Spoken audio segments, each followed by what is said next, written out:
Mould থেকে মাটি release করা হচ্ছে। মোল্ডের গায়ে যে মাটিগুলো লেগে আছে ওগুলো ঠিক মতো লেগে থাকলে কাস্টিং অসুবিধা হবে, তাই মোল্ডটাকে ভালো করে পরিষ্কার করে নিতে হবে। মোল্ড ক্লিয়ার করা হয়ে গেছে। মোল্ড ক্লিয়ার করার পরে সুন্দরভাবে ক্লিয়ার করার পর এটা একটা সেপারেটার দেওয়া হচ্ছে, ওয়াক্স বল যাকে বলে। মানে সাবান ফেনে ইউজ করা যেতে পারে, সেপারেটার দিতে হবে, নাহলে ফাইবারের সাথে ফাইবার পরবর্তীতে রিলিজ করা অসুবিধা হবে। তাই সুন্দর এবং ভালোভাবে ওয়াক্স বলটা একদম সব জায়গায় ভালো করে কীভাবে লাগাতে হবে।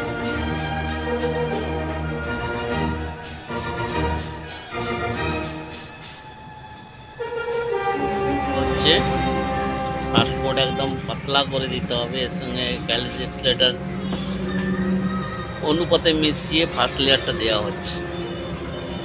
এটা ফার্স্ট লেয়ার, এইটা একটু কুইক দিতে হবে এবং খুব পাতলা করে দিতে হবে যাতে ডাইস থেকে খুব সুন্দরভাবে রিলিজ হয়।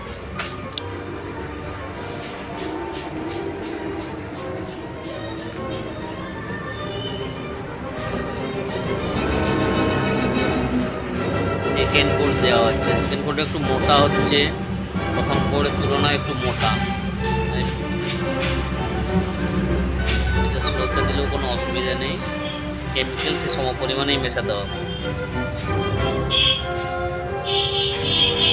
যারা নতুন ভিডিও দেখছেন প্লিজ চ্যানেলটা সাবস্ক্রাইব করে দেবেন। একটু মোটা, তুলনামূলক মোটা দেওয়া হচ্ছে।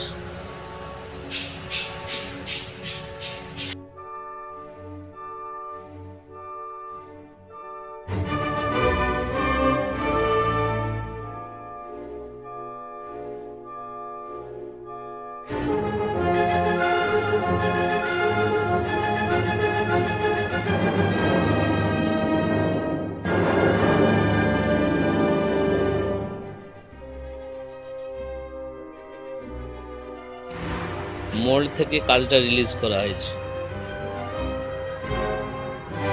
এই কাজটা ফাইনাল রিলিজ করা হয়েছে। এবার এটাকে ঘষে ফিনিশ করতে হবে, তারপর কালার।